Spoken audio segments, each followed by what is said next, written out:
the wild card round, we're a little bit separated, but we're still aligned on which teams have the best chance to go the farthest, I would say. Chaos So can ensue if someone, like the Eagles or like the Seahawks or the Rams gets knocked off early. So that's the yeah, biggest like cloudy thing right now. I'll say this: the Niners. I like the Eagles. The Niners could also win the Super Bowl. Like just because I'm so confident I in the disagree with Eagles, that. I think the Niners. I think the Niners' offense is good enough if Brock Purdy balls out that they could go on a run. They almost beat the Like if McCaffrey catches that pass, then they score They there. weren't winning that game. They weren't winning that game. That They was like 3 easily could minutes have. They had left. all the momentum before that interception. But again, They if have more. your aunt had balls, she'd be your uncle. So. Yeah. All right, let's get into these 12 quarterbacks we trust the most. Let's not be too long. We're going long on time. 14. Or 14, yeah. So I'll go first. I have Josh Allen 1, Matthew Stafford 2, Jalen Hurts 3. We'll just do top 3 for now. So my top 3 is similar. I have Matthew Stafford 1. I have Matthew Stafford 1. I have Jalen Hurts 2, and I have Josh Allen 3. And the reason why I have Jalen Hurts now listen. The reason why I have Jalen Hurts over Josh Allen is very simple. Jalen Hurts has won the Super Bowl and Josh Allen hasn't. And it's just a fact of life. Josh Allen's never even made the Super Bowl. And currently, I also kind of took into account what I'm currently seeing this season. And in my opinion, I've watched every Bills game. I've watched every Eagles game. In my opinion, Josh Allen, while he does have to do more than Jalen Hurts in his offense, no doubt, he's been the reason the Bills have lost more often than Jalen Hurts has this season. I agree. I agree with the second part of that. And I think that potentially could come out in a game against the Texans where we've seen Josh Allen looked horrendous, or in a game against the Broncos, which we haven't seen that matchup yet, but he just has little help on the outside with his receivers, and Jalen Hurts this isn't about more. help. This is about quarterback. I understand that, but that matters though. Like if we're picking games, it matters. Let's say we have the greatest roster ever assembled. Which quarterback would you rather have? Jalen Hurts or Josh Allen? It's close, but I'm still taking Jalen Hurts. You're lying. Because Josh Allen, I'm not. I'm just telling you. And you know what? If you have Josh Allen 2 and Jalen Hurts 3, that's not a big deal. That's fair. Josh Allen 1. You have okay. So I think having Allen over Stafford is diabolical. Like I disagree. Josh Allen's never had the defensive help that Jalen Hurts or Matthew Stafford That's just not true. That's just not true. The Bills have had one of the best. The Bills have had one of the best defenses for years and years because Sean McDermott, the one thing he consistently can do is scheme defense. And not this year. Their defense sucks this year. But in the playoffs, I mean, the Chiefs averaged 30 points per game against the Bills in the playoffs. That's not Josh Allen's fault. I don't think I can ever look back and say Jalen Hurts has gone to the Super Bowl twice is because Mahomes is in the AFC. The reason he beat the Chiefs in the Super Bowl, Jalen Hurts played very well. No, that's wrong. Jalen Hurts played well, but the Eagles' defense picked 6, a couple of turnovers. They didn't pass half field till the second half. If the Eagles were magically in the AFC, they would still beat the Chiefs just because they would still beat the Chiefs. Once, or they would have got to the Super Bowl one time, not 2 times, if they were in the AFC. Maybe, but they still would have done it more than Josh Allen. That is true, but it's a team game. Josh Allen never had the help that Jalen Hurts. I'm not even a Josh Allen hater. I have him 3 for a reason, and if I was doing it, would be a 2A, 2B type of thing. I don't. Now, one point that you make that I think you could make is that I don't look back and say to myself, Josh Allen ever sucked in a playoff game. There was a Bengals game nobody talks about that. That one game he was bad in. I will agree with that. That was a divisional round loss to the Bengals in 2021, I believe. But since then, he's been pretty good, and I mainly blame coaching staff and supporting cast for his losses. Ultimately, I just think that in this particular playoff bracket, because I think Josh Allen has a harder path, I trust Jalen Hurts more than him. And I trust Stafford the most because I think Stafford had the best season. Trusting Stafford the most is fair. I think he had the best season. I think his loss to the Eagles last year was a little bit fluky, given that he was I think the Eagles would have won regardless. But the fumble that Stafford had was most likely due to the snow. Now the Eagles didn't fumble, which was a positive for them. But I think most often Stafford has come through in the clutch in the playoffs for the Rams. Yeah. And I think I trust him the most out of those 3, but it's close. That's fair. I'm switching. I'm putting Stafford 1 because of how he's played this year. I agree. And the Rams almost beat the Eagles.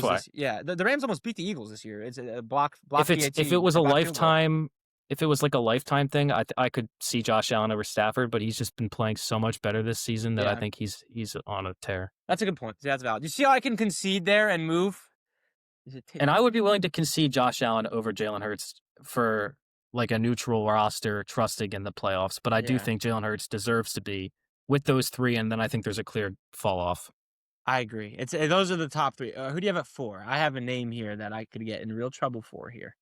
But I don't Four, I care. have Brock Purdy. Right, let's go, John Schmidt. Let's go. I got Brock Yes, Purdy. I I think have Brock I Purdy mean, here too. looking at the resume, Brock Purdy has the best resume out of any of the quarterbacks other than the three we named. The only game he Um, was subpar in was against the Chiefs in that Super Bowl, yeah, I agree. and they I still went agree. to overtime. Now, I think you could argue he was subpar against the Lions, but you got to give him credit In the for second half, pulling off that comeback.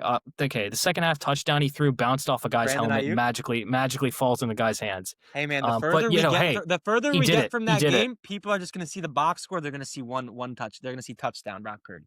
That's what they're going to see. But yeah, Well, Brandon. they're also gonna all remember that in the Super Bowl, if the Niners would have won, Jawan Jennings would have been the MVP and not Brock Yeah, Purdy. yeah. He wasn't good in the Super Bowl. He was not good. I In the have Super him Bowl. 4 because I think this season, since he's come back from the injury, he's played some great ball. He has. He really, really has elevated as a passer. Um, and if he can get past the Eagles, I see Brock Purdy having the advantage against any matchup really other than Stafford. No, I agree. So all right, that's fair. I have Purdy at 4. Who do you have at 5? I have CJ Stroud at 5. I have CJ at 5 as well. Dude, Uh, John Schmidt, bro. We are locked in here. I think CJ deserves to be 5th because we've seen him go toe to toe with Mahomes. I know he's never beaten him, but CJ Stroud, I believe, has the most playoff experience out of all of the younger quarterbacks that we're going to talk about on All this of them list. combined, John Schmidt. All Yeah, of them he combined. he has what, 2 playoff 2 wins? playoff wins, yeah. Yeah, 2 playoff wins, one against Herbert, one against the Browns in his The rookie Browns year. defense was really good. Nobody gave him a chance in that game, John. Nobody gave And him I a think, chance. yeah, they had a chance to beat the Chiefs too in the They divisional did. round. But yeah, I think CJ Stroud, he's played better recently, even though I did pick the Steelers. If he can pull out this win, the Texans have what it takes to go on a run. You know, nobody talks about CJ Stroud like a big game player, but even going back to college, he was nasty in the Rose Bowl. Which team gave the peak Georgia teams the best run for their money? It was CJ Stroud and the Ohio State Buckeyes. In the 2 playoff games that he's played so far, he outplayed Justin Herbert without a doubt. Did it Hmm. help that his defense created a bunch of turnovers? Yes, but he was also incredible in that game, scrambling outside the pocket, third down in their own territory. Nico Collins sidearm dart. Let's go score a touchdown, go in the first half. And then he played very well against Patrick Mahomes. Not quite good enough, but Mahomes is Mahomes in the playoffs. And then his first ever playoff game against the Cleveland Browns. Nobody gave CJ Stroud and the Texans a chance. The Browns defense is too good. Game was over by halftime. CJ Stroud is a big game player, most underrated quarterback. I've never seen a quarterback go from potentially the most overrated to the most underrated in a faster amount of time than what has happened with CJ Stroud. That dude is a gamer. That dude is a playoff riser. That guy is a big game elevator. His ceiling rises in big games. I love CJ Stroud. I would trust him in the playoffs with my I'm life. excited to watch him play definitely on Monday night. And I think one more point to add before we get into number 6 on the list is that CJ Stroud really runs everything for their offense. They have a defensive head coach, and he really has grown as a quarterback between the ears. You know, I think he calls most of the plays on the offense. He audibles a ton, and I think it's fair to trust him. At And he 6, his deep who do you ball, have? His deep ball, John Oh Schmidt. yeah, for CJ sure. Stroud's deep ball Beautiful. is beautiful. 6. Who Hmm. do I have? Let me go back. We're not going to agree here. I have Justin Herbert at 6. We do not agree. Based on this season, Justin Herbert has carried the Chargers more than he's ever had to carry in his entire There's one life. player that I'm going to put down at 6 that is inarguably been better this season, and that's Trevor Lawrence. I have That's him fair. at 6. I have okay, yes. Looking at this, I have Trevor Lawrence right behind him, and I'm switching them. Looking at this right now, that's completely fair, and I'm switching them. And Trevor Lawrence is a big game baller as well. So I I have think Trevor Trevor at 6. I Lawrence agree. You're right. has, You're right. yeah, Trevor Lawrence Hand has up. stared Herbert down, thrown 4 picks and a half, and still won. Yeah. So I trust him a little bit more than Herbert because of that one win. I think he also has a better team. I know we're not really taking that into account, but I think Trevor Lawrence ultimately will be more trustworthy this playoffs. Okay. Yeah. 7. 7, I have. You're not going to like this. I have Drake May. John Schmidt. What are we doing here? what are we doing? Is that Drake May is the runner-up MVP. You got to trust him. Shouldn't be. He shouldn't You be. got it. Yeah, boy, he is. You got to trust him. Basically, going to be at home every game until the AFC Championship game. That's going to help him a lot. And I think compared to these other quarterbacks, which I will explain why I have them below Drake May, but I think ultimately he is trustworthy at number 7. The other 6 definitely more trustworthy than him, but I'll take Drake May. I hate this fucking guy. He's good though, isn't he, John Schmidt? He's pretty damn He is good. good. He's good. But I have Herbert at 7, Drake May at 8. Justin Herbert's more battle tested this year. He's played good teams this year. He's played 6 teams that are in the playoffs. He played the Chiefs with Mahomes twice. He played the Colts when they were at the peak of their powers. Drake May has not played a single team that is top 10 in points per game allowed defensively. He's played one team that is the Patriots have played one. It's not a Patriots thing. It's a Drake May thing. It's a quarterback thing. It's not a Patriots thing. I just couldn't do it. I just couldn't do it. But I Fair see the enough. logic. But I have Mhm. Herbert 7, May 8. And I think Herbert's getting over the I think it's got to happen at some point, right? He can't just suck in the playoffs forever. It's got to happen. And I trust Herbert. I Maybe. trust the arm talent. And I trust the carry job that he's done this year where he's kind of not completely gotten the monkey off the back because that happens once he wins the first playoff game. But I think the monkey's hanging on with one arm here because he has played some very, very good football down the stretch here against some good opposition, which Drake May hasn't done. Drake May has been average against good opposition this season. That's just the truth's in the pudding there. But yeah, who do you have? Who do you have at Number 8? 8. So yeah, So listen, you may not like this one either, but Justin Herbert has scarred me too many times in the playoffs, and I think he's going to scar us all again this Sunday night. So for that reason, I do have Caleb Williams at 8. I think Caleb Williams is more trustworthy than Justin Herbert, who I do have at 9. I have Herbert at 9 and Caleb at 8. But I believe that Caleb Williams can potentially grow even more in this playoffs than we've seen in the regular season. I like the fact that Caleb Williams will have at least 2 home games if they win the first one, and I believe in their overall plan on offense more than I do with the Chargers. And for that reason, I think that I trust Caleb. I also think Caleb has a better matchup in the first round than Justin Herbert does. I have Jordan Love and Aaron Rodgers over Caleb Williams. Interesting. This is just who do I trust more? Greatest roster ever assembled. Which quarterback would I rather have lead the way? It's Jordan Love, objectively, for me. I think he's a better quarterback than Caleb Williams at this point in their careers. You do. Obviously, Caleb Williams Interesting. has a way higher ceiling. Obviously, he I does. disagree. I But think Caleb has done some things this season that Jordan Love just can't do. I disagree. I mean, in terms of what, like the eye test, like the off-script playmaking stuff, in that sense, I agree. But in terms of running an offense, I think Jordan Love has done a better job. Jared Goff was top 5 in completion percentage in this same offensive system last year. Caleb Williams has the lowest completion percentage out of any starter that started 10 plus games this year. And a lot of that is drops, but a lot of that is just missed throws. Jordan Love I think he's a more accurate quarterback on a down-to-down basis.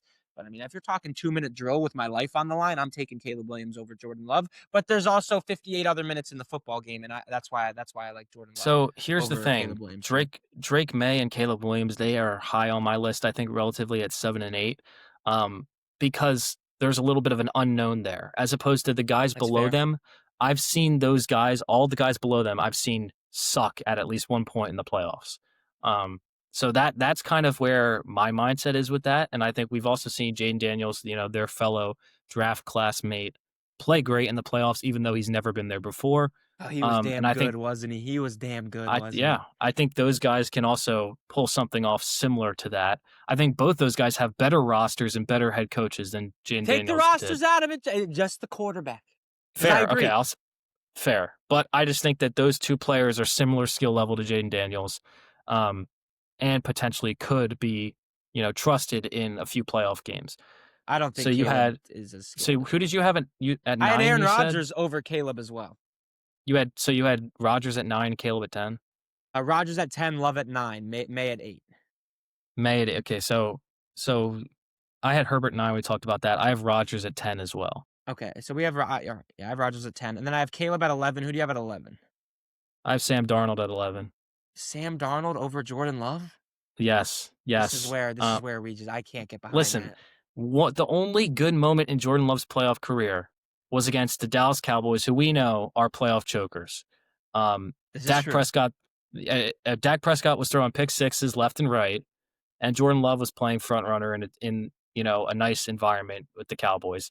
The last two playoff games that Jordan Love played, we talked about that NFC divisional round against the 49ers, where he basically threw the game away. They had a But he chance to wasn't win the game. horrible up until that He point. wasn't horrible, but he had a chance to win the game and he threw it away inexplicably. I don't It was hate a on him bad too pick. much. It was a bad pick, but also that was his first playoff run. So I will give him a little bit of grace there. However, against the Eagles last year, Bad. horrible. Just horrible, like Justin Herbert level horrible, and people don't Best talk about defense it. in the league last year, though. True, Gabe but Davis had people 5 don't touchdowns people against them, by the way. Just throwing that out people there. People seem to see forget that. three interceptions. They're not going to care about who the defense was in a playoff game. It's valid. Um, Valid point. so Sam Darnold, even though he did play bad against the Rams last year, I like him, and I think that Sam Darnold has improved yet again this season, and I would trust him over Jordan Love this season. Okay. I disagree, but Now he is 11, by the way. So Sam Darnold's not like I'm going to trust him with my life. He is 11, but I just think Jordan Love's a better quarterback than Sam Darnold. That's where we're like. I have Darnold at 12, and then who do you have? You have Bo Nix 13, Bryce Young 14. I have Bo Nix 12, and I have Jordan Love 13, and then I have Bryce Young 14. I'm low on Jordan Love. I've seen too many times this guy makes too many risky throws. He's better than Bryce Young. I'll take him over Bryce Young, but Bo Nix, I think, is more trustworthy as far as taking care of the ball and making the smart football play. Jordan Love has more talent than all of the players that are not named Justin Herbert on my list. Whoa. I'm not talking about like straight. I'm talking about like the last three guys I talked about. So he has more talent than Rodgers at this point. He has more talent than Darnold, Bo Nix, and Bryce Young. But ultimately, his playoff performances have led me not to trust him, and I really hope I can trust him. I hope he wins so that my Eagles can get a home playoff game and divisional round. But I don't think Jordan Love is trustworthy at all in the playoffs. I think you're extremely low on Bo Nix. Bo Nix is just so inconsistent. You don't know which version of him you're getting on a week-to-week basis. Are you getting the version that threw? It sounded like I just said 5 touchdowns against the Packers. I don't know. Was it 5 total, or was I don't know how many? I think it was 4 against the Packers. Either way, he went off against the Packers when they were fully healthy defensively. Or are you going to get the guy that can't score against the Raiders? Like if the Raiders make a field goal in the fourth quarter, that the Broncos might lose that game. Like he's just been so bad, but then also so like it's high highs, low lows. You don't know what version you're getting. Jordan Love's been pretty consistent all year, especially in the back half of the year before. Like when Christian Watson came back, this offense really they got a whole new dimension of the offense. I trust Jordan Love, but yeah, I think Bryce Young's easily the least trustworthy. When they don't run the ball, when Carolina doesn't run the ball well, the offense is a shell of itself. But for some reason, Bryce Young on fourth down has the greatest passer rating in NFL history. It's unbelievable some of the stuff he's been able to do on fourth down. That's going to regress to the mean at some point, right? So yeah, I think at least in the bottom 3, we both had Bo Nix and Bryce Young in that area, and that's not really a slight on. Well, it is a slight. I'll be fair, it is, but I just don't think that those two guys are going to be having the advantage in a quarterback matchup against anyone in the playoffs. I agree. All right. Well, thank you, John Schmidt. This was a blast. Everybody follow, like, subscribe. What an episode. Anything you'd like to say? Parting words for the listeners? Yeah, Jets need to fire Aaron Glenn immediately and get John Harbaugh on the phone. Here we go. Harbaugh wants to come to New York. We'd be the Look what the Dolphins just did. They don't know if John Harbaugh wants to come or not, but they said Mike McDaniel, see ya. Mike McDaniel is objectively better coach than Aaron Glenn. Well, yeah. Aaron Glenn. Hey, remains to be seen here. Listen. I know that first year coaching is tough. You can't really hate on someone too much, but that was one of the worst seasons any Jets fan has ever seen. Literally, how many interceptions this season, Devin? Well, I mean, we were playing backups. Like they were so obviously tanking. 0 picks for the first time. That's the thing. When we had Tyrod as the quarterback, we were competitive. We beat the Bengals. We beat the Falcons. We were competitive. But then they started Brady Cook. They shut down the guy that led the team in sacks. They were playing with literally 0 starters in their secondary. 0. That started week 1. They were tanking. It was the most obvious tank. And shout out the Jets for successfully tanking. And now we got the 2nd overall pick. Like it was the most clear as day tank in NFL history. Brady Cook was dog shit. That guy has zero. I've watched a lot of bad Jets quarterback play, John Schmidt. That guy fumbled a snap in 3 straight games. Have you ever seen anything like that before in your life? And I'm not talking No. shotgun. I'm talking under center. The guy can't successfully say hut and take the ball without fumbling it. And it's ridiculous. He was garbage. Horrible. He sucked. There was no reason that guy should have started a second game. The most obvious tank job ever. Wouldn't you rather have John Harbaugh though than Aaron Glenn? Yes. And I don't even think John Harbaugh is like one of the. I don't think John Harbaugh is Andy Reid or Bill Belichick. Like I am very, objective when it comes to John Harbaugh. I think people that now this is something crazy I've seen. I won't go too far into it because we're about to wrap up. But people that are saying like, oh, if the Eagles lose, they should fire Sirianni and bring in Harbaugh. In my opinion, they do the same thing. They're both CEO head coaches. They don't run offense or defense. They're culture guys. That's what John Harbaugh is. He's perfect for a team like the Jets or the Giants or the Dolphins. Raiders. I don't see him being a fit. Yeah, like Raiders, like you said, I don't see him being a fit on a playoff team that's going to fire their head coach where, like, for example, the Bills, like, is John Harbaugh really that much better than McDermott? I don't think so. No. They should not fire McDermott either way because he's been able to put together good defenses, man. He has. And you have Josh Allen, the offensive coach is like, whatever. It helps. Obviously, I mean, you can't even say that because Patullo's been pretty bad for the Eagles this year, and whatever. It's a whole different combo. Like we could get into it, but yeah, I don't want them to fire Aaron Glenn because I don't think they'd get Harbaugh. And I'm not done with Aaron Glenn, bro. Like they clearly have a vision. They clearly have the last 4 months of the season are going to leave or 4 weeks of the season are going to leave a really bad taste in everybody's mouth. But before they went to Brady Cook, this team was committing less turnovers. They were committing less penalties. That's a sign of coaching working. They don't have good players. That's the thing. On defense. You mentioned Kevin Patullo. This is the last thing I want to say on this podcast before we go watch that Eagles game. Kevin Patullo has been so bad this season that I've seen Eagles fans debating on whether or not we should hire Adam Gase as the offensive coordinator. No joke. I've seen people bring that up. That's why Eagles fans are just the worst sometimes. Like, that's just ridiculous. I've seen Adam Gase. I've seen Byron Leftwich, who got fired, by the way, when Tom Brady was his quarterback. Kevin Patullo is bad. He has a chance to save his job this Sunday. And if he doesn't, great. We can't lose, right? We can't lose. If we lose, then Kevin Patullo is gone, and I'm going to watch some actually good offense next season. If we win, great. I think even if you win and your offense doesn't look good, he's still got to go. If we don't win the Super Bowl, he's getting fired regardless, I think. Yeah. All right. I agree. Thank you, everybody, for listening. Follow, like, subscribe. Fire Sports Takes the Moon. Thank you, John Schmidt. I'll talk to you guys. I'll catch you guys in the next episode of the Fire Sports Takes podcast. Yeah, I'll be right back. I got to pee so bad.